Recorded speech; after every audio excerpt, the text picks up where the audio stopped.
प्रिया गोडबोले, मराठी विश्व vice president.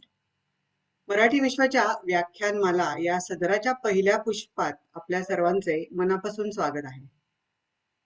चैत्र शुद्ध प्रतिपदा म्हणजे आपल्या हिंदू नववर्षाचा पहिला दिवस, म्हणजेच नवीन वर्षाची सुरुवात. मागच्या आठवड्यात आपण सर्वांनी अतिशय आनंदाने गुढीपाडवा साजरा केला.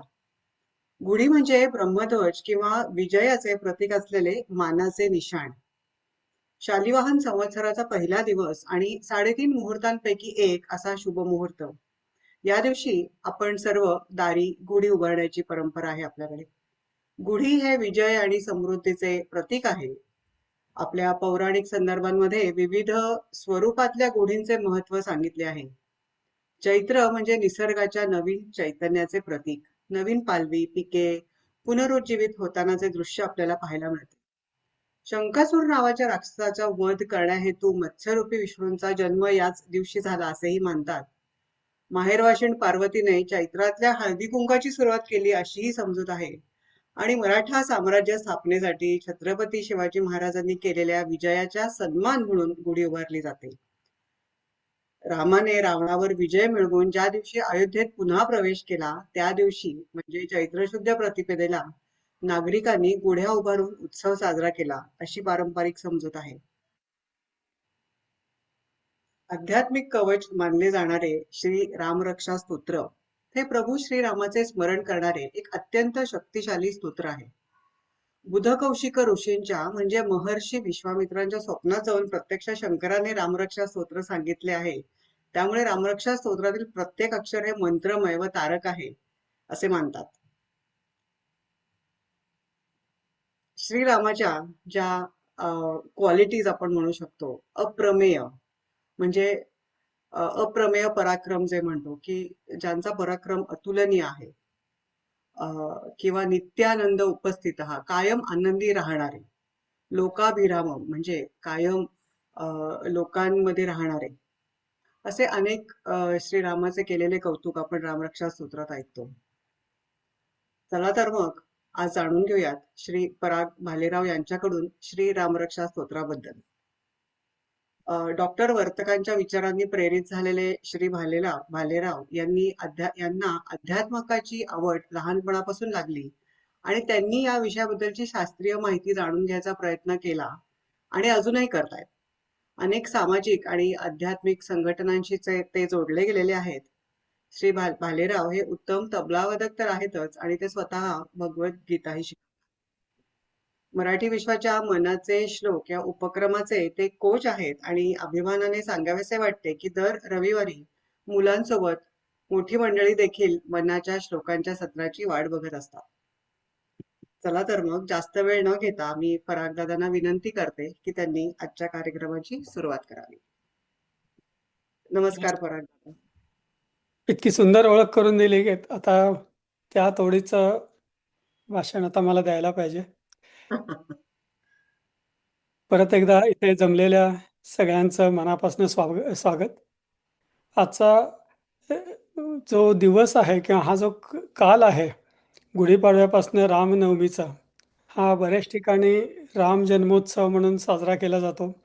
9 दिवस वेगवेगळे कार्यक्रम असतात आणि अशा कालखंडामध्ये या अत्यंत सुंदर, अत्यंत पवित्र अशा स्तोत्राची माहिती करून घेण्यासाठी अत्यंत श्रद्धेने आपण इथे एकत्र आलेले आहात. सगळ्यांचं परत एकदा स्वागत.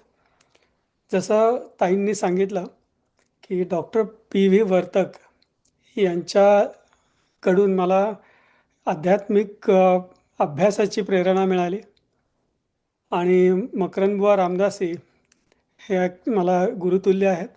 त्या दोघांचे स्मरण करून मी आजच्या संवादाला सुरुवात करतो.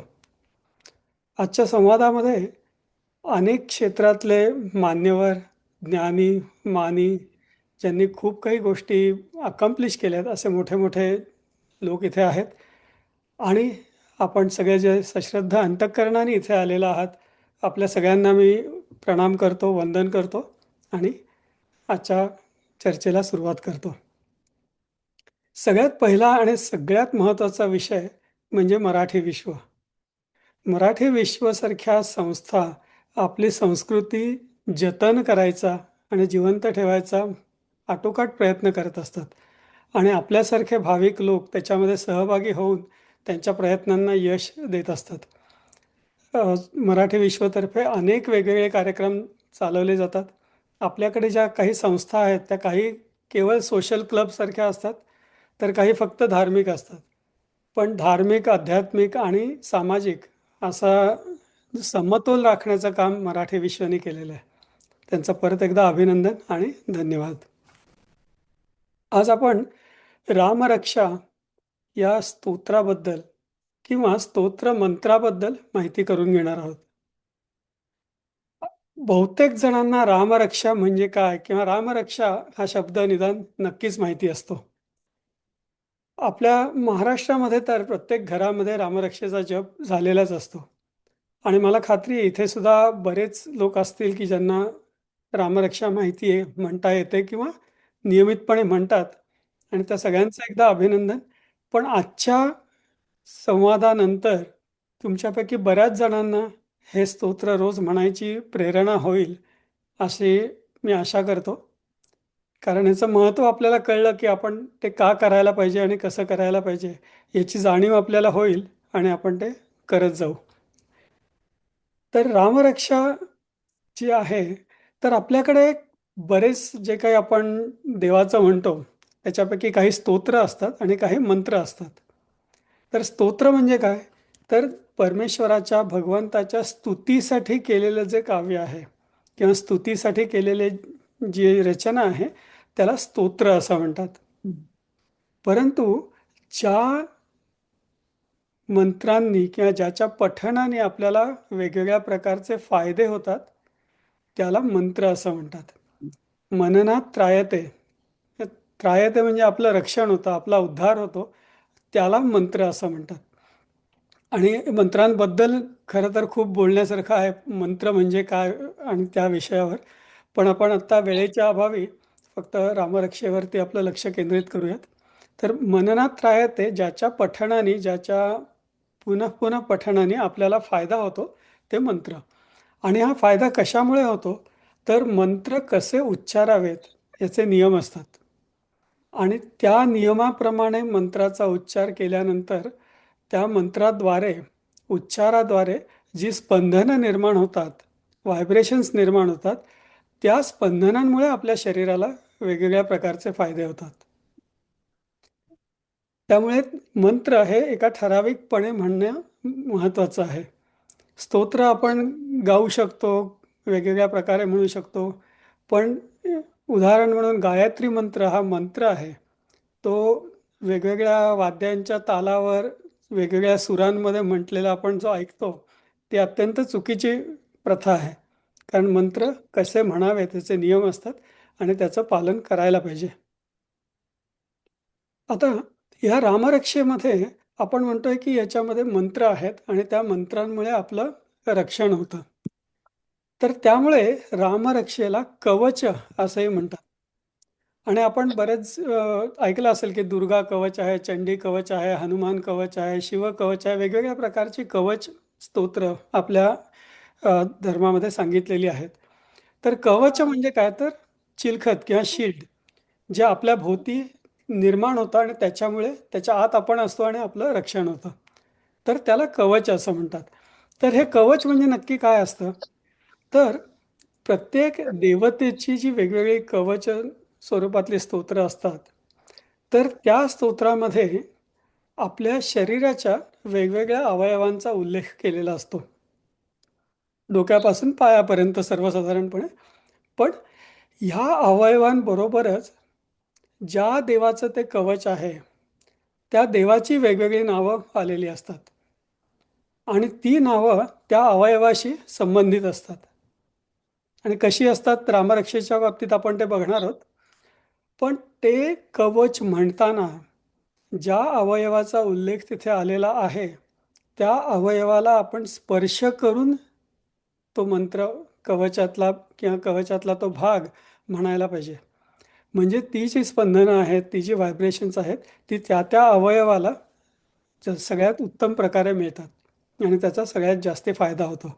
त्यामुळे जरी आपण रामरक्षा आपल्या सवयीप्रमाणे देवासमोर उभं राहून म्हणत असू किंवा हिंडत फिरत म्हणत असू, तरी तसं न करता ती एका जागी बसून आज आपण बघूतच त्याप्रमाणे वेगवेगळ्या शरीराच्या भागांना स्पर्श करून ती म्हणावी असा संकेत आहे. आता ह्या अवयवांसाठी ही कवच किंवा हे मंत्र कशासाठी म्हणायचे? तर आपल्या अवयवांना वेगवेगळी व्यसनं असतात आणि व्यसन हा शब्द आपण जनरली नकारात्मक अ, प्रकारे वापरतो, पण असं काही नाही. जे शरीराला किंवा एखाद्या अवयवाला जी आवड असते आणि जी आवड आपल्याला नियंत्रणात ठेवता येत नाही, ती आवड म्हणजे व्यसन. मग ह्या व्यसनांवर ताबा मिळवण्यासाठी त्या अवयवांना सबळ करणं महत्त्वाचं असतं आणि हा भाग सुद्धा कवचामधून साध्य होतो. त्यामुळे कवच स्मरण करणं किंवा पठण करणं हे अत्यंत महत्त्वाचं आहे. आता आपल्या संस्कृतीमध्ये जी काही स्तोत्र आहेत, त्या सगळ्या स्तोत्रांची एक विशिष्ट प्रकारची रचना असते. ती रचना कशी असते आपण बघू आणि मग त्या रचनेमध्ये रामरक्षा कशी बद्ध केलेली आहे ते आपण बघूयात. तर सगळ्यात सुरुवातीला कुठल्याही स्तोत्रामध्ये त्या स्तोत्राच्या रचनेबद्दल थोडीशी माहिती दिलेली असते. जसं आपण कम्प्युटरमध्ये प्रोग्रामिंग करताना आधी डिक्लेरेशन्स असतात, कॉमेंट्स असतात. त्याच्यामध्ये हा प्रोग्राम काय आहे, कशाप्रकारे लिहिला आहे, कशासाठी लिहिला आहे वगैरे हे सगळं आपण डिक्लेअर करतो. त्याचप्रमाणे स्तोत्रामध्ये सुद्धा सुरुवातीला अशा प्रकारची माहिती दिलेली असते. त्याच्यानंतर ज्या देवतेचं ते स्तोत्र आहे, त्या देवतेचं ध्यान असतं किंवा ध्यान मंत्र असतात. तर ध्यान मंत्र म्हणजे काय?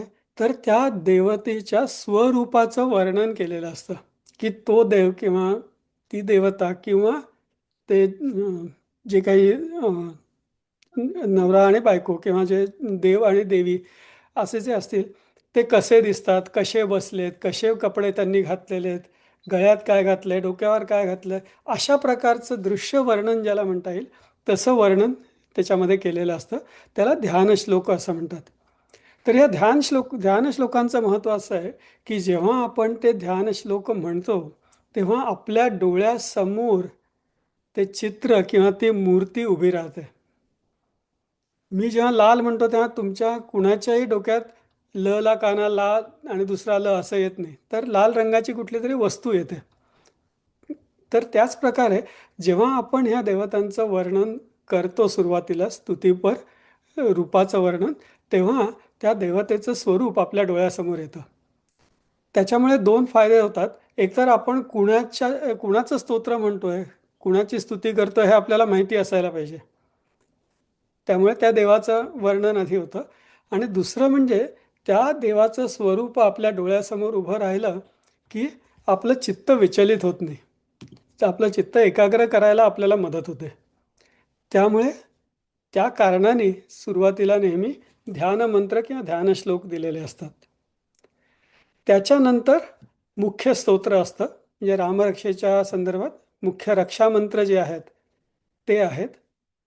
त्याच्यानंतर फलश्रुती असते, की हे मंत्र म्हटल्याने किंवा हे स्तोत्र म्हटल्याने काय फायदा होतो, काय फळ आपल्याला मिळेल, त्याबद्दलची माहिती त्याला फलश्रुती असं म्हणतात.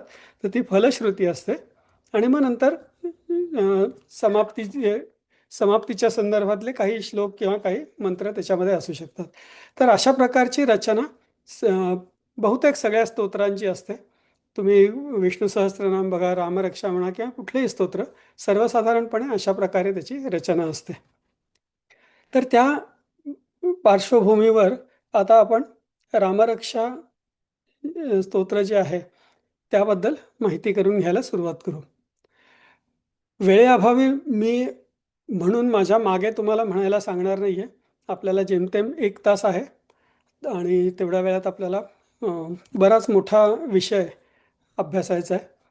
त्याचप्रमाणे सुरुवातीचा जो भाग आहे, जे आपण म्हटलं की त्याची रचना, ध्यानमंत्र वगैरे हे जे प्रकार आहेत, त्याचा आपण फक्त शब्दार्थ बघणार आहे वेळेअभावी आणि जे मुख्य रक्षामंत्र आहेत त्याचा आपण सविस्तर अभ्यास करणार आहे. ठीक आहे. त्यामुळे पहिल्या सुरुवातीच्या भागामध्ये आपण खूप काही खोलात शिरणार नाहीये, पण रक्षामंत्र मात्र आपण व्यवस्थित अभ्यासणार आहोत. आणि रक्षामंत्र झाल्यानंतर जर वेळ असेल तर आपण फलश्रुती बघू. पण आपला आजचा महत्त्वाचा फोकस ज्याला म्हणता येईल तो रक्षामंत्रांवर असणार आहे. ठीक आहे. आता रामरक्षा मंत्राची किंवा स्तोत्राची सुरुवात कशी होते? श्री गणेशाय नमः. बऱ्याच स्तोत्रांची गणपतीच्या स्मरणाने आपण सुरुवात करतो आणि त्याच्या पुढे स्तोत्र सुरू होतं.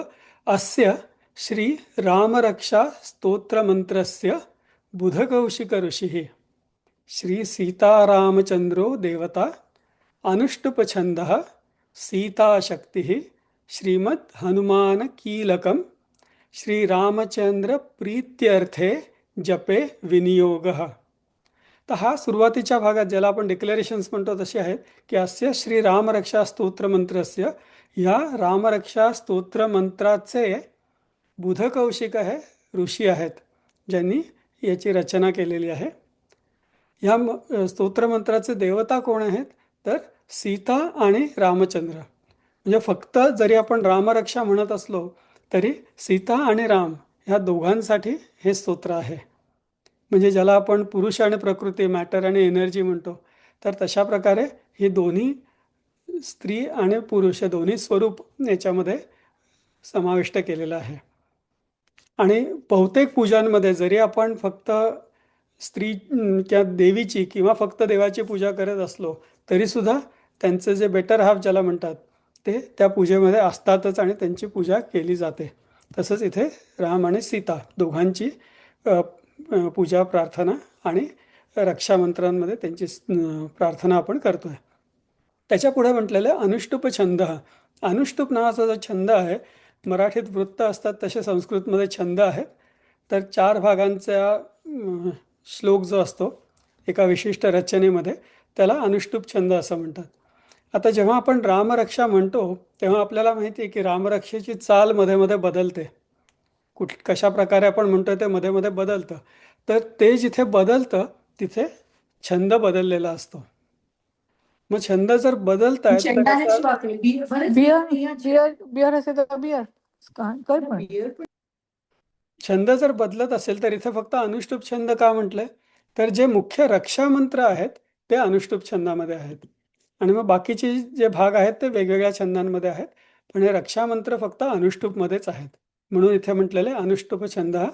सीता शक्ती ही म्हणजे ह्या स्तोत्राद्वारे आपल्याला शक्ती कोण देतं तर माता सीता आपल्याला शक्ती देतात. तर त्यांच्याकडनं ही शक्ती आपल्याला मिळते. श्रीमद हनुमान कीलकम, मारुतीराया हे या स्तोत्राचे कीलक आहेत. तर कीलक शब्दाचे 2-3 अर्थ आहेत. एक अर्थ आधारस्तंभ असा आहे, या स्तोत्राला ताकद देणारे, आधार देणारे हे प्रभू रामचंद्र आहेत. त्याचप्रमाणे कीलक याचा अर्थ किल्ली असाही आहे. म्हणजे ह्या रामरक्षा स्तोत्रातून आपल्याला जो फायदा होणार आहे, तो जो खजिना आहे, तो खजिना उघडायचा असेल तर त्या खजिन्यासाठी किल्ली म्हणजे मारुतीराय आहेत. म्हणून इथे म्हटलेलं श्रीमद हनुमान कीलकम. आणि पुढे म्हटलंय श्री रामचंद्र प्रीत्यर्थे जपे विनियोग. तर या स्तोत्राचा विनियोग म्हणजे उपयोग काय आहे तर प्रभू रामचंद्रांची प्रीती आपल्याला मिळावी म्हणून या स्तोत्राचं पठण आपण करणार आहे. आता जेव्हा आपण देवाकडे काही मागतो किंवा आपण संकल्प सुद्धा जेव्हा पूजेमध्ये करतो तेव्हा आपण काय काय मागत असतो, आयु, आरोग्य, ऐश्वर्य वगैरे वगैरे सगळी आपली मोठी एक यादी तयार असते. पण या स्तोत्रामध्ये बुधकौशिक ऋषींनी फक्त एकच गोष्ट मागितली आहे की या प्रभू रामचंद्रांचं माझ्यावर प्रेम बसावं, माझ्याबद्दल त्यांच्या मनात प्रीती निर्माण व्हावी, एवढं एकच मागणं आहे, बाकी काहीही मागणं नाही आहे. आता जरी हे एकच मागणं असलं तरी हे खूप गंमतशीर आहे. गंमतशीर अशा अर्थी आहे की आपलं जेव्हा एखाद्या व्यक्तीवर प्रेम असतं, म्हणजे कॉलेजचे दिवस आठवून बघा किंवा अगदी आपलं जे तान्हं बाळ असतं नुकतंच जन्माला आलेलं, आपलं त्याच्यावर निस्सीम प्रेम असतं, काहीही आपली त्याच्याकडनं अपेक्षा नसते.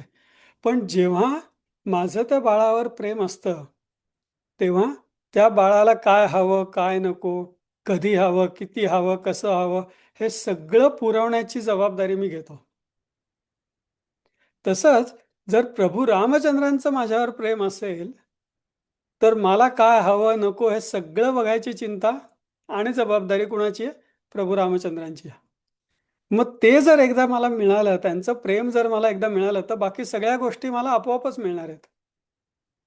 त्यामुळे कुठल्याही अधिक गोष्टी, मटेरियल डिझायर्स कुठल्याही इथे न सांगता फक्त एकच म्हटलं की या रामचंद्रांची प्रीती माझ्यावर बसू देत, माझ्यावर जडू देत. माझं प्रेम तर आहेच आहे, पण त्यांचं प्रेम माझ्यावर असेल तर माझी सगळी काळजी ते घेतील. म्हणून तो एकच मागणी इथे केलेली आहे, श्री रामचंद्र प्रीत्यर्थे जपे विनियोग. ही प्राथमिक माहिती झाली. त्याच्यानंतर आता ध्यान मंत्र आहेत, ध्यान श्लोक आहेत की ज्याच्यामध्ये आपण प्रभू रामचंद्रांच्या स्वरूपाचं वर्णन करून त्यांची मूर्ती, त्यांचं रूप आपल्या डोळ्यासमोर आणणार आहे. तर ध्यानाची सुरुवात कशी आहे? ध्याये दाजानुबाहुम, ध्यायेत अजानुबाहुम. अजानुबाहू म्हणजे काय? ज्यांचे हात गुडघ्यापर्यंत लांब आहेत. जानू म्हणजे गुडघा, अजानू म्हणजे गुडघ्यापर्यंत, गुडघ्यापर्यंत हात असलेले असे ते प्रभू रामचंद्र, त्यांचं मी ध्यान करतो. धृत शर धनुषम, धृत म्हणजे त्यांनी धारण केलेलं आहे किंवा धरलेलं आहे हातामध्ये. काय धरलेलं आहे? शर आणि धनुष्य. शर म्हणजे बाण आणि धनुष्य, धनुष्य बाण हातामध्ये घेतलेलं आहे. धृतशर धनुषम बद्ध पद्मासनस्थम, हे खूप महत्वाचे, खूप सुंदर शब्द इथे, बद्ध पद्मासनस्थम. तर बद्ध पद्मासन म्हणजे काय? आपल्याला पद्मासन माहिती असेल सगळ्यांना. तर आपण पद्मासन घालून बसलो आणि हात पाठीमागे नेले, उजव्या हाताने डाव्या पायाचा अंगठा धरायचा, डाव्या हाताने उजव्या पायाचा अंगठा धरायचा, मागणं हात असे क्रिसक्रॉस करून, त्या आसनाला बद्ध पद्मासन असं म्हणतात. पण इथे त्या आसनामध्ये किंवा त्या प्रकारे प्रभू रामचंद्र बसलेले आहेत असा अर्थ नाहीये. तर ते पद्मासनामध्ये बद्ध आहेत. जसं आपण सिंहासन ऐकलेलं असतं, म्हणजे त्याच्यावर सिंहाच्या मूर्ती असतात किंवा सिंहाची प्रतिमा असते. तसंच व्याघ्रासन असतं, गजासन असतं, मयुरासन असतं. पद्म म्हणजे कमळ. तर कमळरूपी आसनामध्ये हे प्रभू रामचंद्र स्थित झालेले आहेत. आणि याच्यात एक अजूनही सुंदर गोष्ट अशी की कमळ हे आपल्या हृदयाचं प्रतीक आहे. म्हणजे मी असं म्हणतोय की माझ्या हृदयामध्ये प्रभू रामचंद्र स्थित झालेले आहेत, किंवा मी माझ्या हृदयामध्ये त्यांना स्थित केलेलं आहे. म्हणजे समोर त्यांची मूर्ती असण्याची आवश्यकताच नाहीये, कारण माझ्या हृदयातच आता ते येऊन बसलेले आहेत. आणि जर ते माझ्या हृदयात असतील तर माझ्या हृदयावर त्यांची सत्ता आहे. आणि माझ्या हृदयावर जर त्यांची सत्ता असेल तर मला कुठल्याच गोष्टीची, कुठल्याही प्रकारची चिंता करण्याची आवश्यकता नाही. तर अशा प्रकारे त्या प्रभू रामचंद्रांना मी माझ्या हृदय कमलामध्ये स्थानापन्न केलेलं आहे. त्यांनी पीतम वासवसानम, पिवळ्या रंगाची वस्त्र त्यांनी धारण केलेली आहेत.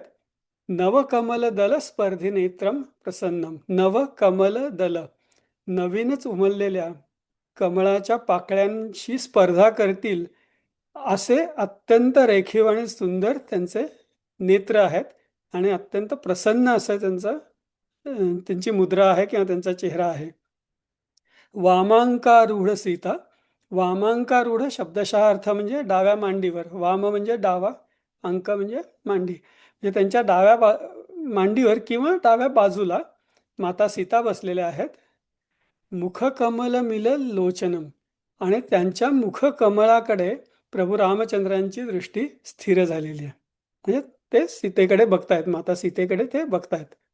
नीरदाभम, नीरदाभम म्हणजे काय? नीरद, अभम म्हणजे भासतायत. कशासारखे भासतायत ते? तर नीरद, नीर म्हणजे पाणी, द म्हणजे देणारा. पाणी देणारा म्हणजे पावसाळ्यातला जो काळा ढग असतो, त्या काळ्या ढगासारखी ते सावळी त्यांची कांती आहे आणि अशा त्या ढगासारखे ते भासतायत. याचा एक अर्थ आहे की त्यांचा सावळा रंग, आणि दुसरं म्हणजे हा नीरद ढग, काळा ढग पावसाळ्यातला कसा पाण्याने उथंबून भरलेला असतो, कुठल्याही क्षणी तो वृष्टी करेल. तसेच हे प्रभू रामचंद्र सुद्धा मायेने, कृपेने, दयेने असे उथंबून भरलेले आहेत आणि कुठल्याही क्षणी ते माझ्यावर या गोष्टींचा वर्षाव करायला तयार आहेत. अशा अर्थाने सुद्धा तो नीरदाभम शब्द आहे. नाना अलंकार दीप्तम, नाना अलंकार दीप्तम, अनेक वेगवेगळे अलंकार त्यांनी धारण केलेले आहेत. आणि कसे अलंकार आहेत? दीप्त म्हणजे चमकणारे, दैदिप्यमान असे अलंकार त्यांनी धारण केलेले आहेत. दधतम उरुजटाम मंडनम, दधत उरुजटा मंडनम म्हणजे त्यांनी उरु म्हणजे विशाल किंवा मोठ्या जटामंडल, त्या जटा त्यांनी धारण केलेल्या आहेत डोक्यावर.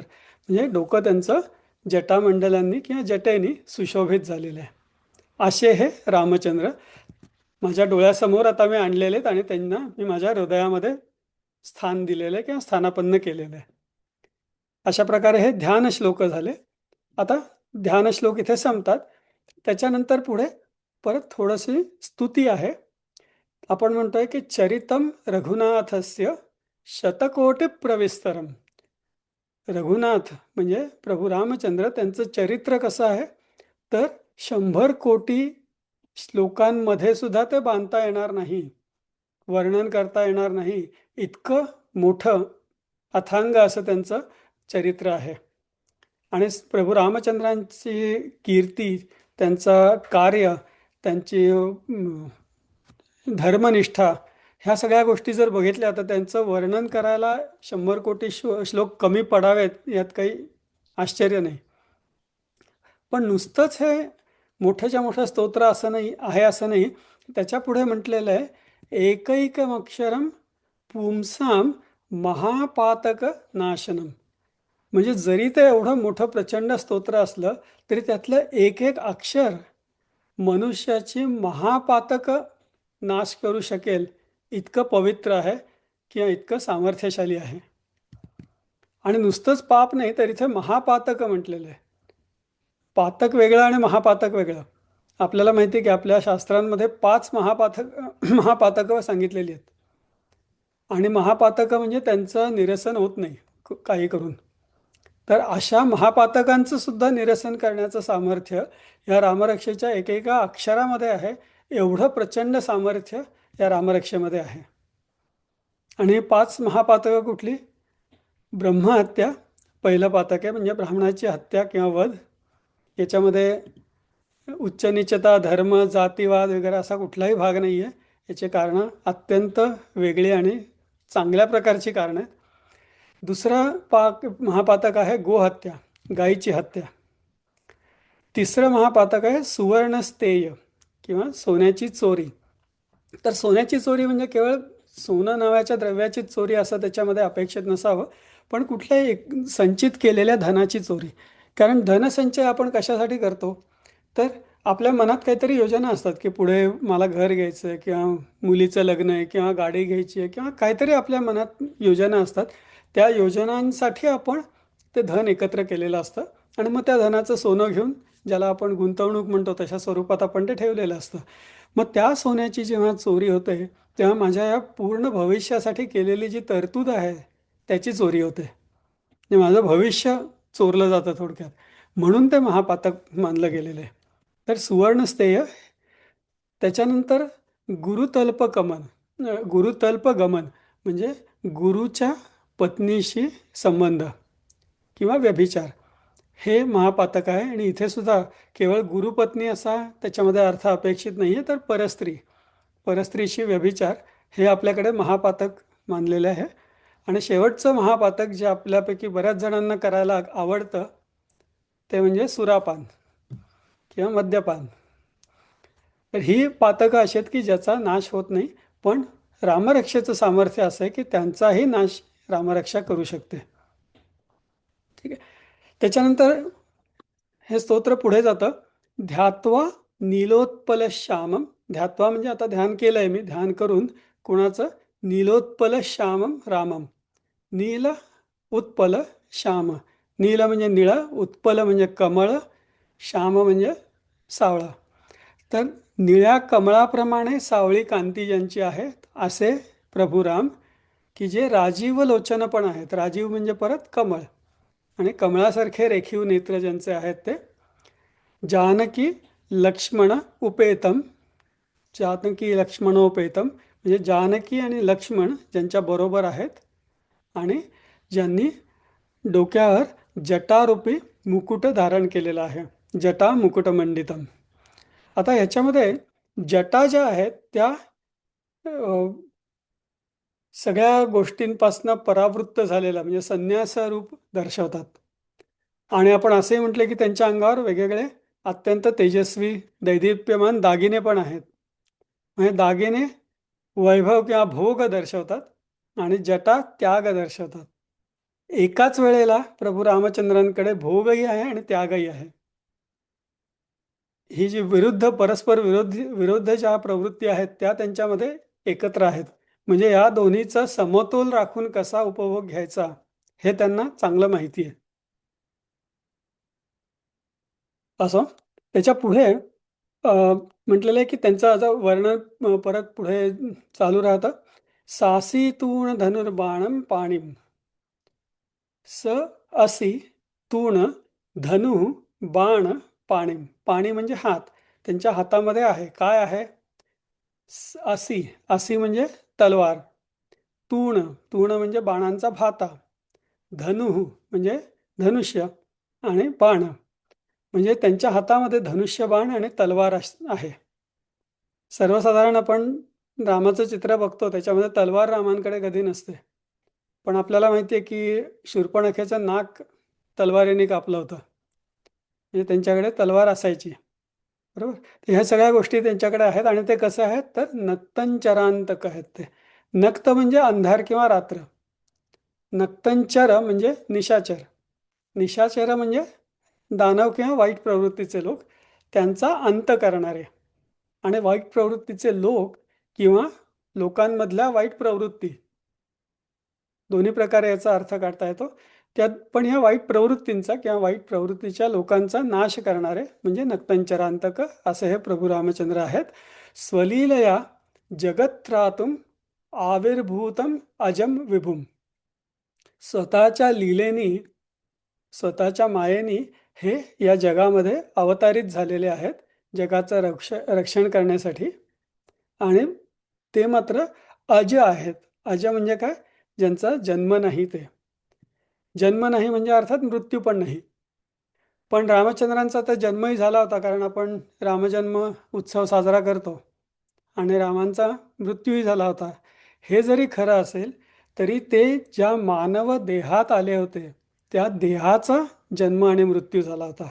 पण प्रभू रामचंद्र हे विष्णूचं रूप आहे आणि विष्णूला जन्मही नाही आणि मृत्यूही नाही. म्हणजे विष्णू रूपाबद्दलचं हे अजम विभूम हे शब्द विष्णूच्या संदर्भात वापरलेले आहेत इथे. तर अशा प्रकारचे हे रामचंद्र आहेत. आता पुढे रामरक्षेबद्दल एक वाक्य सांगितलेलं आहे त्यांनी. रामरक्षाम पठेत प्राज्ञ पापज्ञ सर्व कामधाम. ही जी रामरक्षा आहे, जे प्राज्ञ लोक, प्राज्ञ म्हणजे कोण? हुशार लोक, समजूतदार लोक, सुज्ञ लोक, जे सकाळी त्यांनी याचं पठण करावं. का करावं? तर ही रामरक्षा पापघ्नी आणि सर्व कामधाम म्हणजे पापांचा नाश करणारी आणि सगळे इच्छित फळं देणारी, सगळ्या कामना पूर्ण करणारी अशी ही रामरक्षा आहे. म्हणून सुज्ञ लोकांनी रोज सकाळी तिचं पठण करावं. आता इथपर्यंत हे सगळे रामरक्षेबद्दलची माहिती, ध्यान वगैरे या गोष्टी झाल्या, ज्या थोड्याशा आपण भरभर बघितल्या. आता इथून पुढे रक्षामंत्र चालू होतात. हे जे रक्षामंत्र आहेत, आता तुम्ही इथे बघाल की बुधकौशिक ऋषींची विद्वत्ता किती अफाट होती. त्यांनी हे जे रक्षामंत्र आहेत ते डोक्यापासून पायापर्यंत एक एक अवयव घेतलेले आहेत. पण त्याचप्रमाणे जसं जसं आपण एक एक अवयव पुढे जातो तसं तसं रामचंद्रांचं चरित्रही पुढे जातं. म्हणजे रामचंद्रांच्या जन्माच्या पूर्वीपासून अगदी शेवटच्या ज्या काही घटना घडल्या त्या सगळ्या घटना ह्या क्रमाने येतात. डोक्यापासून पायापर्यंत जे रक्षामंत्र आहेत त्याच्यामध्ये ते येतात. अत्यंत कल्पक आणि सुंदर असं हे स्तोत्र आहे किंवा हे आता पुढचे रक्षामंत्र आहेत. आणि जसं आपण म्हटलं की हे रक्षामंत्र जे आहेत ते अनुष्टुप छंदामध्ये आहेत. तर आता आपण हे रक्षामंत्र अभ्यासायला सुरुवात करूया. पहिला रक्षामंत्र आहे शिरो मे राघव पातू. शिरो मे माझ्या शिराचं डोक्याचं राघवाने रक्षण करो. पातू म्हणजे रक्षण करो. मग डोक्याचं रक्षण करण्यासाठी हे राघव विशेषण का वापरलंय किंवा रामाचं राघव हे नाव का वापरलंय?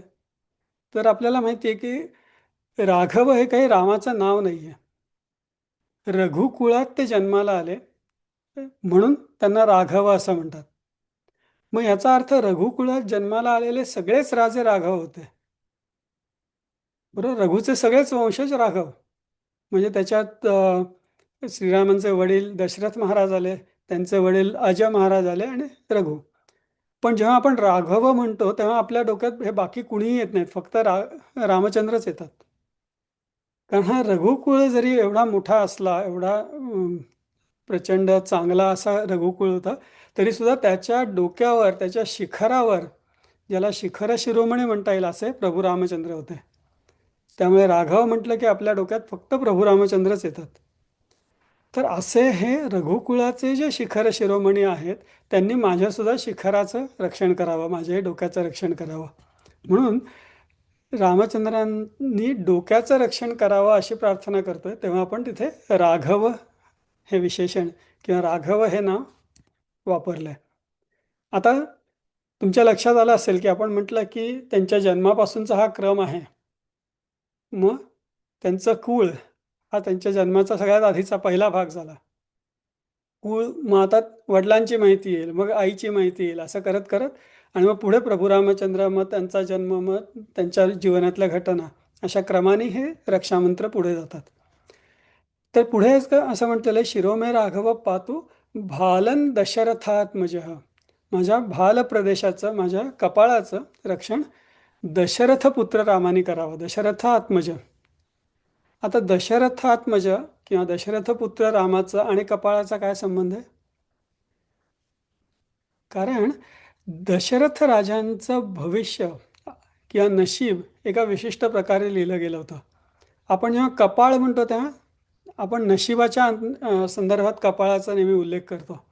माझ्या कपाळावर काय लिहिलं आहे, माझ्या भाळावर काय लिहिलं आहे, म्हणजे माझ्या नशिबात काय आहे. बरोबर. तर प्रभू रामचंद्रांचं आणि दशरथ महाराजांचं नशीब हे फार वैशिष्ट्यपूर्ण होतं. दशरथ राजांना शाप होता की पुत्रवियोगाने तुझा मृत्यू होईल. त्यामुळे दशरथाच्या पोटी जन्माला आल्यानंतर प्रभू रामचंद्रांच्या नशिबात वनवास आला आणि रामचंद्र वनवासात गेल्यामुळे दशरथ महाराजांचा मृत्यू झाला. हा नशिबाचा भाग झाला. पण ह्याच्यापेक्षा महत्त्वाचा भाग असा आहे की जेव्हा भगवान विष्णूंनी पृथ्वीवर अवतारित होण्याचा निर्णय घेतला, त्यावेळेला पृथ्वीवर हजारो राजे राज्य करत होते. लक्षावधी जोडपी पृथ्वीवर होती. ह्या सगळ्यांमधून त्यांनी दशरथ महाराजांचीच निवड केली. म्हणजे दशरथ महाराजांचं भाग्य किती प्रचंड चांगलं होतं, विचार करा की लाखो लोकांमधून किंवा कोट्यावधी लोकांमधून त्यांचीच निवड केली विष्णूने की यांच्याच पोटी मला जन्म घ्यायचा आहे. मग अशा प्रकारे दशरथाच्या पोटी जन्माला येऊन दशरथाचं भाग्य ज्यांनी उजळून टाकलं, अशा प्रभू रामचंद्रांनी माझंही भाग्य, माझंही नशीब उजळून टाकत किंवा माझ्याही नशिबाचं किंवा भाग्याचं रक्षण करत. म्हणून दशरथ पुत्राने माझ्या कपाळाचं किंवा भालप्रदेशाचं रक्षण करावं, असा तिथे दशरथात्मज हे विशेषण त्याच्यासाठी तिथे आलेलं आहे. आता कुळ झालं, वडील झाले, आता आई. कौसल्येयो दृशौ पातु. कौसल्येय, कौसल्यापुत्र, त्यांनी माझ्या नेत्रांचं, दृष्टीचं रक्षण करो. आता कौसल्याचा आणि दृष्टीचा काय संबंध आहे? कौसल्या ही प्रभू रामचंद्रांची आई होती आणि आई आपल्या सगळ्या मुलाबद्दलच्या भावना केवळ डोळ्यातनं व्यक्त करू शकते. म्हणजे आता आपल्या सगळ्यांनी अनुभवलं असेल लहानपणी की आई चिडली आहे का नाही हे आपण फक्त हळूच तिच्या डोळ्यात बघायचं आणि ठरवायचं, यार आता आई चिडलेली दिसते, मग काहीतरी गडबड नको करायला. किंवा आपल्याला चांगले मार्क मिळाले की आईच्या डोळ्यात बघून आपल्याला कळायचं की तिला किती आनंद झाला आहे आपल्या यशामुळे, आपल्या जे काही गोष्टी आपण मिळवल्या आहेत त्याच्यामुळे. आपल्या जनरेशनच्या कुठल्याही लोकांना आपल्या आईने आय लव्ह यू कधी म्हटलेलं नसेल. पण आपल्या आईचं आपल्यावर प्रेम आहे का नाही हा संशय आपल्या मनात कधीही आला नसणार आहे. केवळ तिच्या डोळ्यातनं सगळे भाव, राग असो किंवा प्रेम असो, सगळे भाव डोळ्यातनं व्यक्त करण्याची ताकद आईकडे असते. मग अशा आईचे पुत्र की जिने तिच्या डोळ्यातून प्रभू रामचंद्रांचं संगोपन केलं, अशा प्रभू रामचंद्रांनी कौसल्याच्या पुत्राने माझ्याही डोळ्यांचं रक्षण करावं. आता आपण ह्या प्रत्येक विषयावर खरं आपल्याला खूप अजून बोलता येईल, पण आपण त्याचा जो थोडक्यात अर्थ समजून घ्यायचा प्रयत्न करणार आहे. तर हा श्लोक असा आहे, कौसल्ययो दृशौ पातु विश्वामित्र प्रियश्रुती. विश्वामित्र हे त्यांचे गुरु होते. या विश्वामित्रांचा जो शिष्य आहे, विश्वामित्रांना प्रिय असलेला असा जो प्रभू रामचंद्र आहेत, त्यांनी माझ्या श्रुतीचं म्हणजे माझ्या कानांचं रक्षण करावं. तर इथे पण आता बघा, हे कथानक पुढे चाललेलं आहे. जन्म झाला, त्याच्यानंतर आता विश्वामित्र त्यांना घेऊन गेले.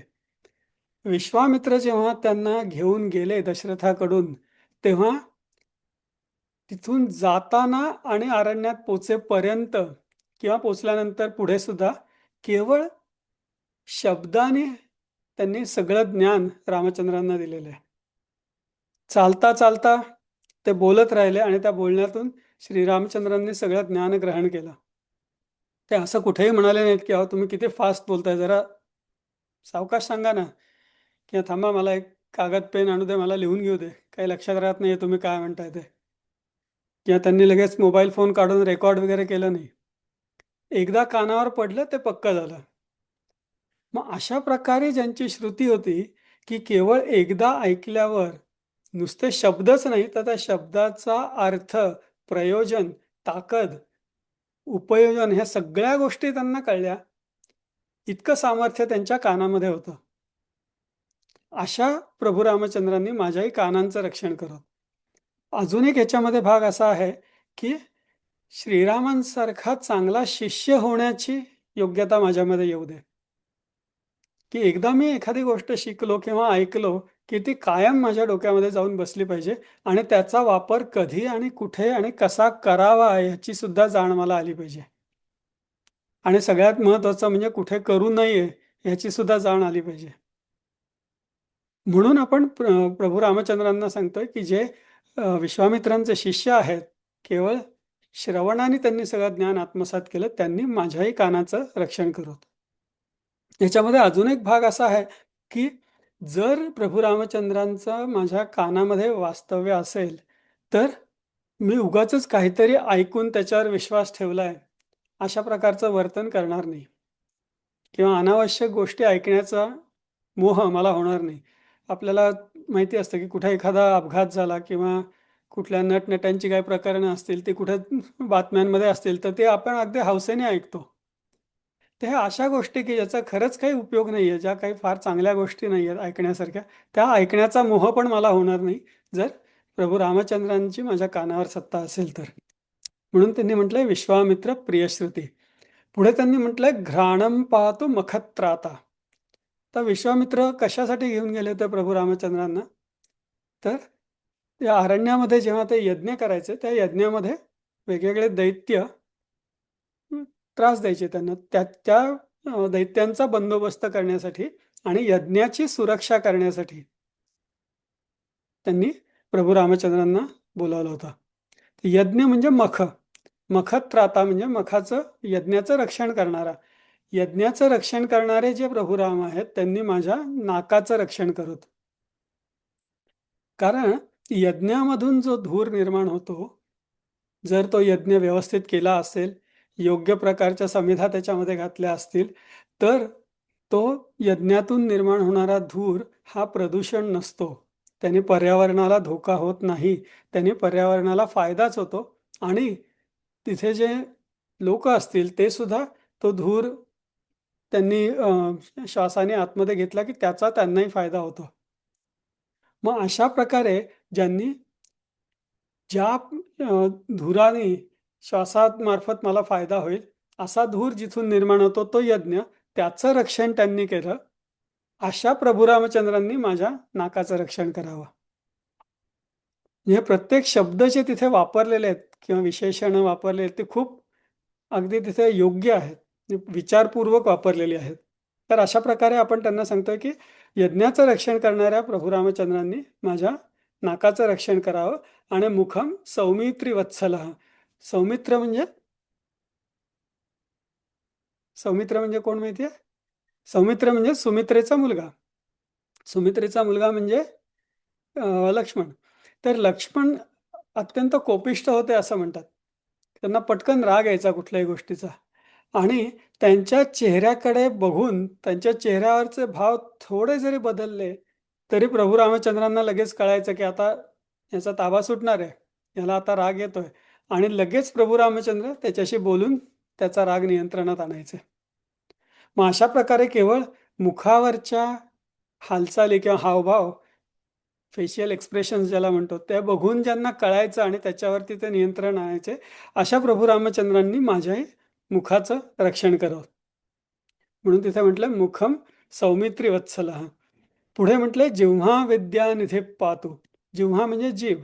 माझ्या जिभेचं रक्षण कुणी करावं? तर विद्यानिधी रामाने करावा. ज्यांच्याकडे विद्येचा प्रचंड खजिना होता, म्हणजे जे अत्यंत विद्वान आहेत अशा प्रभू रामचंद्रांनी. तर विद्वत्तेचा एक भाग आपल्याला माहिती आहे की एखादा माणूस विद्वान आहे हे आपल्याला कसं कळतं?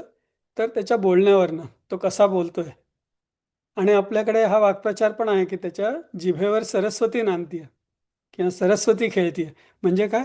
तर त्याच्या तोंडातनं बाहेर पडणारा प्रत्येक शब्द हा अत्यंत चांगला, विचारपूर्वक आणि समृद्ध असेल असा त्याचा अर्थ असतो.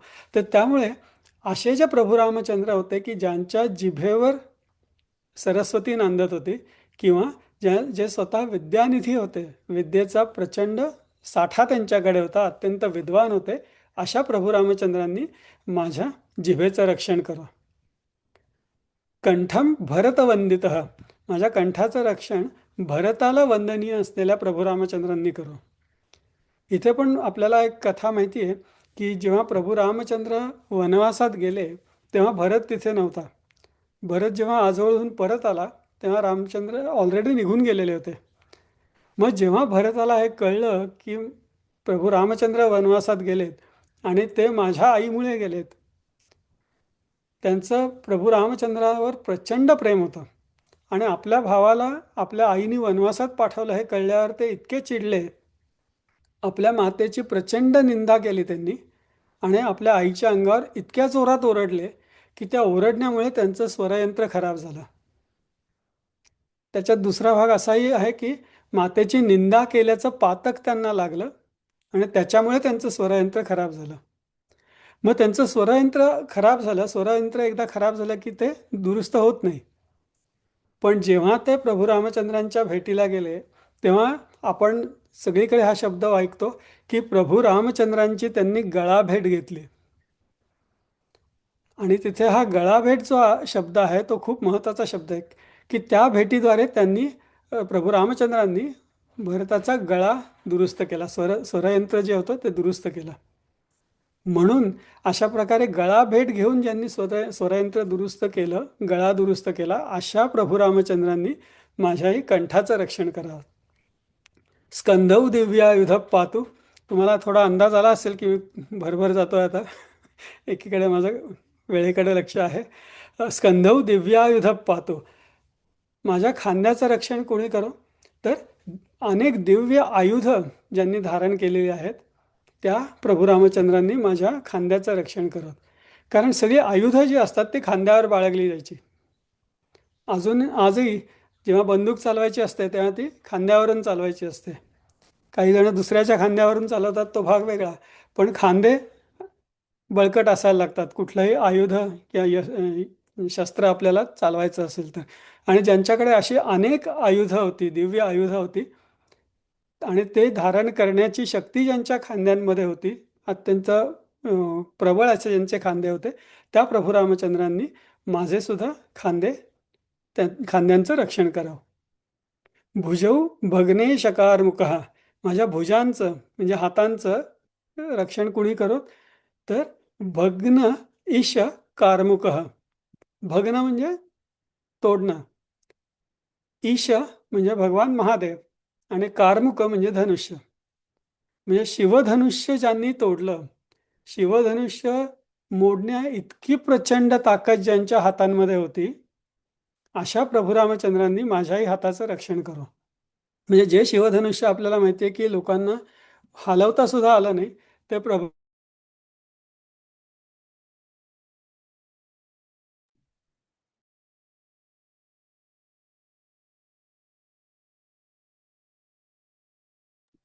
मला म्यूट करताय कोणीतरी सारखं. इतका कंटाळा आला असेल तर सांगा, आपण थांबवूया.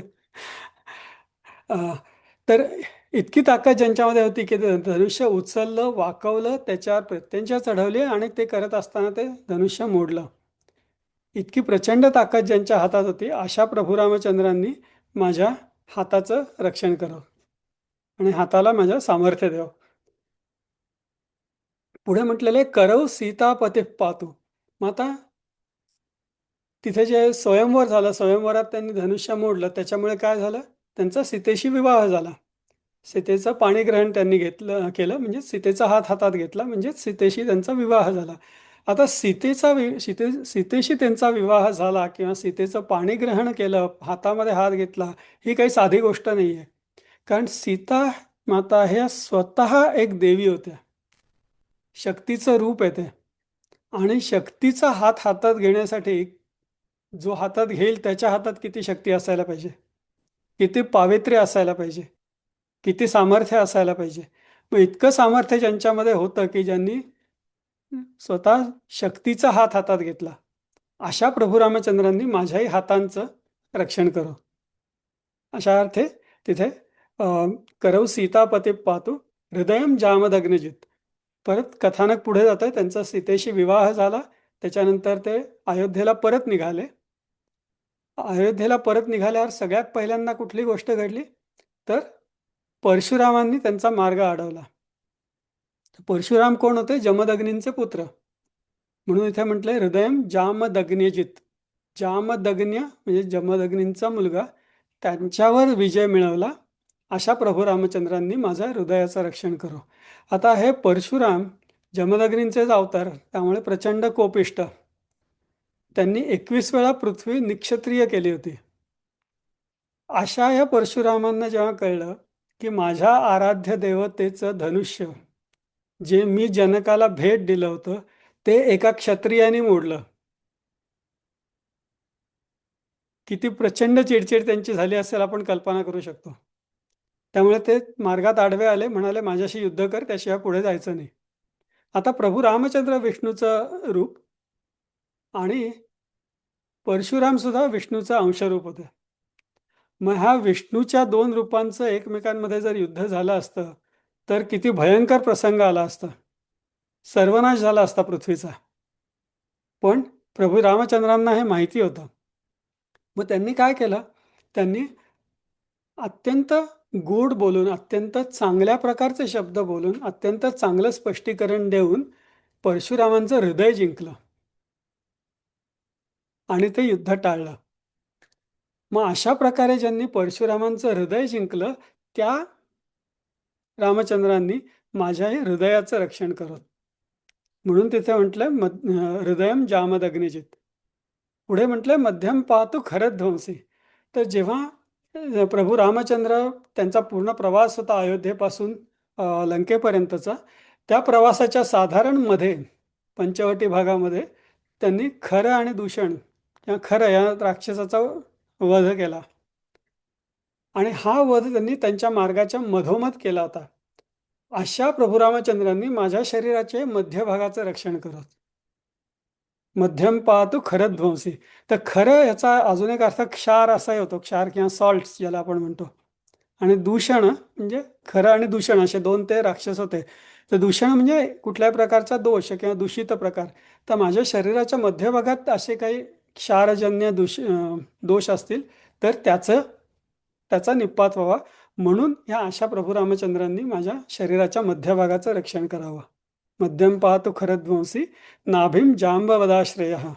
माझ्या नाभी भागाचं, बेंबीचं रक्षण ज्यांनी जांबवंताला रक्षण दिलं त्यांनी करावं. आता जांबवान किंवा जांबुवंत त्याचा आणि बेंबीचा काय संबंध आहे? दोन प्रकारे संबंध आहे.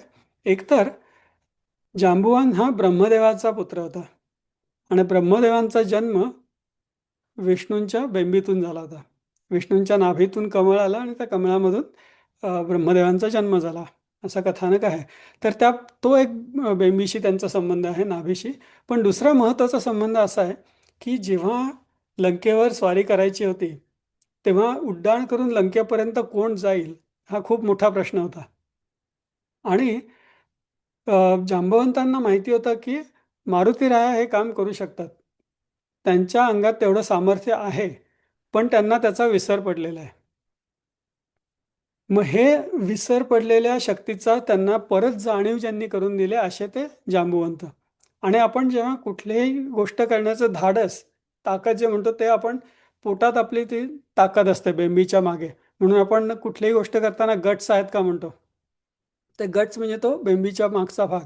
तर त्या गट्समधला किंवा बेंबीच्या मागे ज्या एकवटलेल्या शक्ती आहेत हनुमंताच्या शरीरामध्ये, त्या जागृत त्यांनी करून दिल्या. असे ते जांबवान किंवा जांबुवंत, त्यांना ज्यांनी आश्रय दिला अशा प्रभू रामचंद्रांनी माझ्या पण बेंबीचं किंवा नाभी प्रदेशाचं रक्षण करत. सुग्रीवेश कटिप्पातू, सुग्रीवाचे जे ईश होते, सुग्रीवाचे जे वंदनीय होते, त्यांनी माझ्या कटीचं म्हणजे कमरेचं रक्षण करो. कारण सुग्रीवाला त्याचं राज्य मिळवून देण्यासाठी, त्याची पत्नी मिळवून देण्यासाठी प्रभू रामचंद्र कटिबद्ध झाले होते. आणि कटिबद्ध होऊन त्यांनी वरवर बघता जे धर्माच्या विरुद्ध आचरण होतं ते केलं. वरवर बघता असं मी म्हणतोय, कारण ते खरं धर्माविरुद्ध आचरण नव्हतं. सुग्रीवाचा वध त्यांनी केला ते. तर अशा प्रकारे कटिबद्ध होऊन जरी धर्माविरुद्ध वाटणारं वर्तन होतं ते करून त्यांनी सुग्रीवाचा नाश केला आणि वालीचा नाश केला आणि सुग्रीवाला मदत केली. असे कटिबद्ध झालेले जे प्रभू रामचंद्र आहेत त्यांनी माझ्या पण कटीचं, माझ्याही कमरेचं रक्षण करो. आणि सक्तीनी हनुमत प्रभू, सक्तीनी म्हणजे मांड्यांमधली जी हाडं असतात त्यांना सक्तीनी म्हणतात. तर या सक्तीनींचं रक्षण हनुमंताचे जे प्रभू आहेत अशा प्रभू रामचंद्रांनी करोत. कारण जेव्हा आपण आत्ता म्हटलं की आपल्या शक्तीची जाणीव झाल्यानंतर हनुमंताने उडी मारून लंकेपर्यंत गेले होते. मग एवढी प्रचंड लांब उडी मारण्यासाठी त्यांच्या मांड्यांमध्ये किती ताकद असायला लागेल, किती त्यांच्या मांड्यांमधले हाडं बळकट असायला पाहिजेत. तर इतकी प्रचंड बळकट हाडं ज्यांची होती अशा हनुमंताचे प्रभू त्यांनी माझ्याही मांड्यांमधली हाडं जी आहेत ती सक्षम ठेवत किंवा त्याचं रक्षण करो. उरु रघुत्तम पातु रक्ष कुलविनाशकृत. उरु म्हणजे मांड्या, माझ्या मांड्यांचं रक्षण कोणी करो तर रघुत्तम, रघुकुळातले सगळ्यात उत्तम असे जे प्रभू रामचंद्र आहेत. आणि त्यांनी रक्षक कुलविनाशकृत, राक्षस कुळांचा ज्यांनी नाश केला अशा प्रभू रामचंद्रांनी माझ्या मांड्यांचं रक्षण करो. त्यांनी राक्षसांचा नाश करून रघुकुळाची बैठक सगळ्या पृथ्वीवर बसवली. आणि बैठक जी असते ती आपण मांड्यांमध्ये दर्शवतो. आपण जेव्हा बसतो तेव्हा मांड्या, बैठक म्हणजे मांड्या या अर्थाने आपण कुठल्याही बैठकीचा विषय करतो. तर त्यामुळे अशा प्रकारे ज्यांनी रघुकुळाचं वर्चस्व, रघुकुळाची बैठक सगळीकडे बसवली त्या प्रभू रामचंद्रांनी माझी बैठक किंवा माझ्या मांड्या सक्षम करोत किंवा माझ्या मांड्यांचं रक्षण करोत. जानूनी सेतुकृत पातू, जानू म्हणजे गुडघा, जानूनी म्हणजे 2 गुडघे, द्विवचन येते. सेतुकृत पातू, सेतुकृत म्हणजे ज्यांनी सेतू करून घेतला. श्रीरामांनी स्वतःनी बांधला नाही, पण तो त्यांनी बांधून घेतला. तर ज्यांनी हा सेतू बांधून घेतला अशा प्रभू रामचंद्रांनी माझ्या गुडघ्याचं रक्षण करो.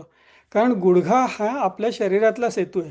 आपल्या शरीरातला खालचा जो भाग असतो गुडघ्याच्या खालचा, आपल्याला पंचतत्व माहिती असतील आपल्याकडे जे सांगितलेले आहेत, पृथ्वी, जल, ही जी तत्व आहेत. तर आपल्या गुडघ्यापासून खाली पृथ्वी तत्व असतं, गुडघ्यापासून कमरेपर्यंत जलतत्व असतं, कमरेपासून छातीपर्यंत अग्नितत्व असतं, छातीपासून गळ्यापर्यंत वायुतत्व आहे आणि गळ्यापासून वर आकाशतत्व आहे.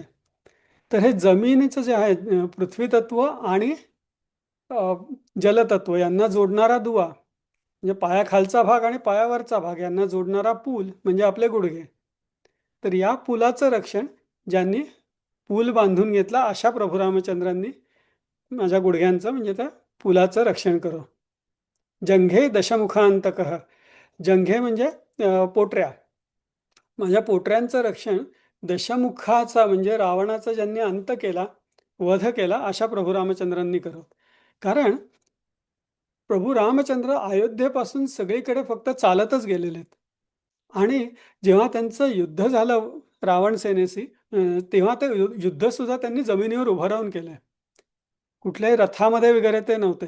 तर इतके दिवस उभं राहून युद्ध करायचा, इतका प्रचंड प्रवास चालून करायचा, असं केल्यामुळे त्यांच्या पोटऱ्या किती बळकट झाल्या असतील किंवा किती सक्षम पोटऱ्या त्यांच्या असतील. तर अशा प्रकारच्या ज्यांच्या पोटऱ्या इतक्या सक्षम होत्या, इतक्या बळकट होत्या, अशा प्रभू रामचंद्रांनी माझ्याही पोटऱ्यांचं रक्षण करो. म्हणून तिथे म्हटलंय जंघे दशमुखांतकः पादौ विभीषण श्रीद, विभीषणाला ज्यांनी श्री म्हणजे संपत्ती दिली अशा प्रभू रामचंद्रांनी माझ्या पायाचं रक्षण करो.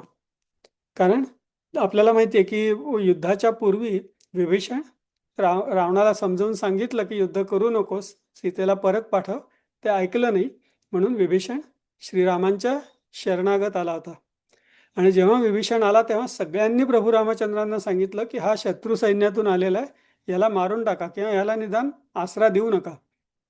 परंतु शरण आलेल्याचं शरणागताचं रक्षण करायचं, त्याला शरणागती द्यायची, हा धर्म प्रभू रामचंद्रांनी दाखवून दिला आणि आपल्या पायाशी त्याला आसरा दिला. आणि एवढंच नाही तर युद्धानंतर लंकेचं सगळं राज्य त्यांनी विभीषणाला देऊन टाकलं, स्वतःबरोबर काही घेतलं नाही. असे जे निस्वार्थ आणि शरणागताला शरण देणारे जे प्रभू रामचंद्र आहेत, ज्यांनी विभीषणाला आपल्या पायाशी आसरा दिला, अशा प्रभू रामचंद्रांनी माझ्याही पायाचं रक्षण करत. आणि शेवटचा भाग याच्यामध्ये असं म्हटलंय, पातु रामो खिलम वपू, पातु राम अखिल वपू. वपू म्हणजे माझ्या पूर्ण शरीराचं रक्षण प्रभू रामचंद्रांनी करत. म्हणजे ह्या जो आपण क्रम सांगितला, याच्यात मध्ये मध्ये जे काय अवयव राहिले आहेत ते सुद्धा आणि इतर जे समाविष्ट केले ते सुद्धा, अशा सगळ्या अवयवांचं, सगळ्या माझ्या शरीराचं रक्षण प्रभू रामचंद्रांनी करावं. अशा प्रकारची आपण प्रार्थना प्रभू रामचंद्रांना इथे करत असतो. आणि इथे हे रक्षामंत्र जे आहेत ते संपतात. रामरक्षा जी आहे ती इथे संपते आणि मग पुढे त्याची फलश्रुती आहे. तर आपला आता वेळ संपत आलाय. आपल्याला साधारणपणे 7 मिनिटं आहेत. तर कुणाला शंका असतील किंवा काही विचार मांडायचे असतील तर आपण बोलूया, नाहीतर मग आपण पहिला फलश्रुतीतला एक श्लोक आपण बघू शकू. मला हो, वाटतं बोला. आपण चालेल अजून एक 10-12 मिनिटं हरकत नाहीये. तुम्ही थोडं कंटिन्यू केलं तरी चालेल. आणि आपण बरं बरं. लोकांचे काही प्रश्न असेल तर ते घेऊया. हां, आरतीताईंना प्रश्न आहे, तुम्ही अनम्यूट करा आणि विचारा प्रश्न. हां, मोहोळकर काका तुम्हाला पण आहे. 1 मिनिट, आरतीताईंनंतर अनम्यूट करून विचारा प्रश्न. आरतीताई आणि मोहोळकर काका अनम्यूट करा आणि प्रश्न विचारा. हो, अच्छा, अनम्यूट करायला परवानगी नाही आहे का त्यांना? बरं. आता आला, आता आला. हां. ते माझा प्रश्न सिंपल आहे. रामरक्षा मानसिक करू शकतो का आपण? काय करू शकतो का? मनातल्या मनात करू शकतो का? हो हो. हे बघा, आपल्याकडे जे मंत्र आहेत ना, त्या सगळ्या मंत्रांबद्दल असं सांगितलेलं आहे की मंत्र हे मोठ्यांनी म्हणावेत. पण काही कारणाने मोठ्यांनी म्हणणं शक्य नसेल तर मनात म्हटल्या तरी चालतात. कारण मोठ्यांनी म्हटल्यानंतर त्यातली जी स्पंदनं निर्माण होतात ती जास्ती प्रभावी असतात. या मनातल्या मनात म्हटल्यानंतर त्यांचा प्रभाव, स्पंदनांचा प्रभाव थोडा कमी असतो. थँक्यू. आरतीताई विचारा. रामरक्षा आणि गर्भसंस्काराचा काय इम्पॉर्टन्स आहे? गर्भसंस्कारांमध्ये गर्भाच्या सगळ्या अवयवांचं रक्षण होण्यासाठी रामरक्षा म्हटली जाते. आणि जसं आपण सुरुवातीला म्हटलं की रक्षामंत्र म्हणताना आपल्या शरीराच्या त्या भागाला स्पर्श करायचा असतो. तर गर्भसंस्कारांमध्ये मातेच्या पोटाला हात लावून हे सगळे मंत्र म्हटले जातात. कारण मला खूप चांगला एक्सपिरियन्स त्याच्यामुळे म्हणजे मला हे आज ऐकायचं होतं. कारण मला असं वाटतं रामरक्षेमुळे माझी मोठी मुलगी ऍट बर्थ वाचली. अरे बापरे. I give completely full credit to Ramraksha Stotra. आता खरं तुम्ही हा विषय काढलात म्हणून मी सांगतो की आपल्याला जेव्हा कुठल्याही व्याधी असतील ना, तेव्हा तुम्ही हा प्रयत्न करून बघा की रामरक्षेमधले जे रक्षा मंत्र आहे. समजा तुम्हाला सर्दी झाली तर तुम्ही नाकाला हात लावून घ्राणम पातो मखत्राता म्हणत राहा. 100 वेळा 150 वेळा म्हणा, तुमची सर्दी लगेच कमी होते. हा माझा स्वतःचा अनुभव आहे. या इतरही कुठल्या जर व्याधी असतील तर तिथे हात लावून त्याच्या संदर्भातला जो रक्षा मंत्र आहे तो तुम्ही म्हणून बघा, तुम्हाला त्याचा नक्की फायदा होईल. हो, ती ऍट बर्थ आयसीयू मध्ये होती आणि तिचा लेफ्ट हँडला तिला शोल्डर डिस्ट्रोशिया होता. तर मी कंटिन्युअसली रामरक्षा स्तोत्र म्हणत होते आणि हॉस्पिटलमधनं 4 दिवसावर येताना ती पूर्णपणे म्हणजे शी वॉज कम्प्लिटली वेल. अरे वा, हो, म्हणजे मला खूपच चांगला एक्सपिरियन्स आहे रामरक्षा स्तोत्राचा. खूपच छान, खूपच छान. सचिन, तुम्हाला काय प्रश्न आहे का? हा, पराग साहेब नमस्कार. नमस्कार. मी ऐकलंय की रामरक्षा सिद्ध करतात. तर रामरक्षा सिद्ध करणे म्हणजे काय आणि त्याची काय प्रोसेस आहे? सिद्ध करायची म्हणजे काय, तर त्या रामरक्षेवरती आपलं प्रभुत्व मिळवायचं. मी जेव्हा रामरक्षा सिद्ध करतो तेव्हा जर मी ते मंत्र म्हटले तर मला 100% त्याचा फायदा होतोच होतो, किंवा दुसऱ्यांसाठी पण मी त्याचा फायदा करू शकतो, दुसऱ्यांनाही त्याचा फायदा देऊ शकतो मी. त्याला सिद्ध करणं असं म्हणतात. आणि सिद्ध करण्यासाठी 2 काळ आहेत. एक गुढीपाडवा ते रामनवमी. या काळात रोज 13 वेळा रामरक्षा म्हणायची, किंवा अश्विन प्रतिपदा ते अश्विन नवमी, म्हणजे ज्याला शारदीय नवरात्र आपण म्हणतो, तेव्हा रोज 13 वेळा रामरक्षा म्हणायची. पण ती म्हणताना एका ठरलेल्या वेळेलाच ठरलेल्या ठिकाणी बसूनच त्याच प्रकारे रोज 13 वेळा म्हणायची, आणि असा पूर्ण 10 दिवस असं जर केलं तर रामरक्षा सिद्ध होते. आणि अर्थात त्याच्याबरोबरच आपला तेव्हा मन पूर्ण एकाग्र झालेलं असलं पाहिजे, मनात दुसरे विचार नकोत. अशा प्रकारे आपण जर ती 13 वेळा रोज म्हटली तर ती सिद्ध होते. थँक्यू, धन्यवाद. धन्यवाद. अजून कोणाला काही प्रश्न आहेत का?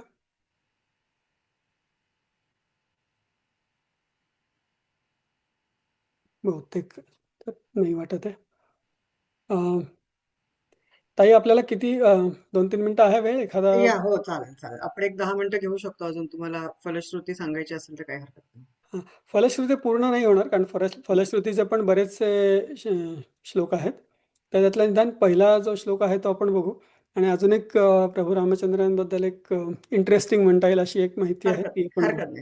हरकत नाही 10 मिनिटं. रामरक्षेमध्ये प्रभू रामचंद्रांसाठी 2 वेळा ककुत्स्थ असा शब्द आलाय. काकुत्स्थ पुरुष पूर्ण असा शब्द आलेला आहे. तर हे काकुत्स्थ काय आहे किंवा कशामुळे ते विशेषण किंवा तो शब्द त्यांना आला? आपण ऐकलं असेल, काकुत्स्थ पुरुष पूर्ण कौसल्येयो रघुत्तम असा एक श्लोक रामरक्षेमध्ये येतो. तर ककुद म्हणजे बैलाच्या पाठीवरची जे त्याला वशिंड असं म्हणतात, ते जे एक हाड वर आलेलं असतं, तर त्याला ककुद असं म्हणतात संस्कृतमध्ये. आणि त्या ककुदावर जो स्थित आहे किंवा बसलेला आहे त्याला ककुदस्थ किंवा ककुत्स्थ असं म्हणतात. प्रभू रामचंद्रांच्या पूर्वजांमध्ये एक पुरंजय नावाचा राजा होता. आणि हे सगळे राजे इतके सामर्थ्यशाली होते की जेव्हा देवांना गरज पडायची, की दानवांकडनं त्यांचा पराभव होतोय किंवा दानवांपुढे ते टिकू शकत नाही आहेत, अशा वेळेला ते या पृथ्वीवरच्या जे सगळ्यात बलशाली राजे आहेत त्यांना बोलवायचे. आणि प्रभू रामचंद्रांच्या पूर्वजांमधल्या अनेक राजांना देवांनी मदतीला बोलवलं होतं. तर त्यातला हा एक पुरुंजय राजा होता. आणि हा पुरुंजय राजा देवांतर्फे लढत होता दैत्यांशी. आणि लढताना त्यांचा रथ मोडून पडला. मग ते जमिनीवर उभं राहून युद्ध करायला लागले. पण राक्षसांशी युद्ध जमिनीवर उभं राहून करणं जरा अवघड पडत होतं. मग इंद्र त्यांना म्हणाला की तुम्ही जमिनीवर उभं राहून युद्ध नका करू, मी बैलाचं रूप घेऊन येतो आणि तुम्ही माझ्या पाठीवर बसून युद्ध करा. म्हणून मग इंद्र बैलाचं रूप घेऊन आला आणि बैलाच्या पाठीवर त्या वाशिंडावर बसून पुरुंजय राजांनी दैत्यांशी युद्ध केलं आणि देवांना विजय मिळवून दिला. म्हणून मग त्या पुरुंजय राजाला ककुदावर बसलेले म्हणजे ककुदस्थ अशा अर्थी ककुत्स्थ म्हणतात आणि ककुत्स्थांचे वंशज ते काकुत्स्थ म्हणून परत आता तिथे पुरुंजयांचे सगळेच वंशज त्या अर्थाने काकुत्स्थ झाले. पण प्रभू रामचंद्र नेहमी आपल्या डोक्यात येतात जेव्हा आपण काकुत्स्थ म्हणतो तेव्हा. तर आपण एक फलश्रुती जी आहे ती त्यातला एकच मंत्र आपण आता बघू शकू. आपल्याला 2-3 मिनटं आहेत. तर पहिला फलश्रुतीचा पहिला जो श्लोक आहे तो असा आहे की एताम रामबलोपेताम रक्षाम यः सुकृती पठेत स चिरायु सुखी पुत्री विजयी विनयी भवेत. एताम रामबलोपेताम रक्षाम यः सुकृती पठेत सचिरायु सुखी पुत्री विजयी विनयी भवेत. म्हणजे रामबलानी म्हणजे रामाच्या सामर्थ्याने युक्त असलेली, उपेत म्हणजे जवळ, रामबल उपेत म्हणजे ज्याच्याजवळ रामांचं बळ आहे, रामांची शक्ती आहे, अशी ही रक्षा जो सुकृती पठेत. सुकृती पठेत म्हणजे काय, नुसतं पठेत नाही. जसं आता सचिनने विचारलं की कसं म्हणायचं, तर सुकृती म्हणजे आपलं त्याबरोबर आपलं कार्य हे चांगलं असायला पाहिजे, आपलं जीवन हे आदर्श असायला पाहिजे. अशा सुकृत स्वभावाच्या लोकांनी जर हे रामरक्षा म्हटली तर काय काय होतं, चिरायू म्हणजे दीर्घायू, चांगलं उत्तम आयुष्य त्यांना लाभतं, सुखी होतात असे लोक, पुत्री म्हणजे त्यांना उत्तम पुत्र पौत्र प्राप्त होतात, विजयी म्हणजे सगळ्या गोष्टींमध्ये ते विजयी होतात, विनयी भवेत म्हणजे ते हंबल असतात, नेहमी काही झालं तरी त्यांच्या डोक्यामध्ये गर्व जात नाही आणि सगळ्यांपुढे ते नेहमी हंबल असतात किंवा नम्र असतात, विनयी असतात. असा हा रामरक्षेचा फायदा. आणि त्याच्या पुढे अजूनही बरेच फायदे दिलेले आहेत, पण वेळेअभावी आपण आज इथेच थांबूयात. राजाधिराज प्रभू रामचंद्र महाराज की जय. जानकी जीवन स्मरण जय जय राम. जय श्रीराम. खूप खूप आभार पराग दादा तुमचे. मला खात्री आहे की सगळ्यांनाच खूप मजा आली असेल ऐकून. नवीन काहीतरी शिकायला मिळालं असेल. मी एक गोष्ट ऐकली होती की पार्वतीला विष्णू सहस्त्रनामाचं पठण करायचं होतं आणि तिला खूप व्यत्यय येत होते मध्ये मध्ये. तर शंकराने तिला असं सांगितलं की तू रामाचं नाव हजार म्हणजे विष्णू सहस्त्रनाम 1000 वेळा म्हणजे रामाचं एकदा नाव घेतलंस की तुला तेवढीच त्याच्यापासून शक्ती मिळेल किंवा त्याचा हे मिळेल, फळ मिळेल. तर मला माहित नाही ही कथा खरी आहे की नाही, हो, ही कथा पण पण मला खरी आहे. वाटतं की खरी आहे. सहस्रनाम तत्तुल्यं तर रामनाम वरानने तत्तुल्यं. असा शेवट आहे रामरक्षेचा. करेक्ट, शेवटचा श्लोक. तर मला वाटतं आपल्याला रामाचा आशीर्वाद मिळवण्यासाठी एक शक्तिशाली मंत्र आज परागदादांनी दिलेला आहे आणि या श्लोकाचं आपण सगळ्यांनी भक्तिभावाने पठण केलं स्पष्ट उच्चाराने योग्य पद्धतीने, तर मला वाटतं त्याचा फळ सगळ्यांना मिळेल. आणि हे सांगून मी सगळ्यांना धन्यवाद देते की तुम्ही सगळे वेळेत जॉईन झालात आणि आज आपल्याकडे 80च्या आसपास लोक जॉईन झाली होती. तर ही खूप चांगली गोष्ट आहे. मला वाटतं असेच आपण पुढचे काही उपक्रम अजून करूयात आणि पुन्हा एकदा भेटूयात. तुमचे जे काही अभिप्राय असेल आजच्या कार्यक्रमाचा तो तुम्ही आपल्या फेसबुक पेजवर जे आपलं ह्याचं जी फ्लायर आहे त्याच्या खाली तुम्ही तुमचं लिहिलेत तरी चालतील. मला व्हॉट्सॲप किंवा ईमेलनी याच्या प्रतिक्रिया कळवल्या तरी चालतील, जेणेकरून आम्हाला अजून उत्साह मिळेल नवीन प्रकारचे कार्यक्रम तुमच्यासमोर आणण्याचा, नवीन विषय तुमच्यासमोर आणण्याचा. आणि तुमचे काही सजेशन्स असतील ते सुद्धा आम्हाला पाठवलेत तरी चालतील. हे सांगून मी धन्यवाद करते सगळ्यांना आणि आपण आजचा कार्यक्रम इथेच थांबूया. धन्यवाद. शुभरात्री. शुभरात्री.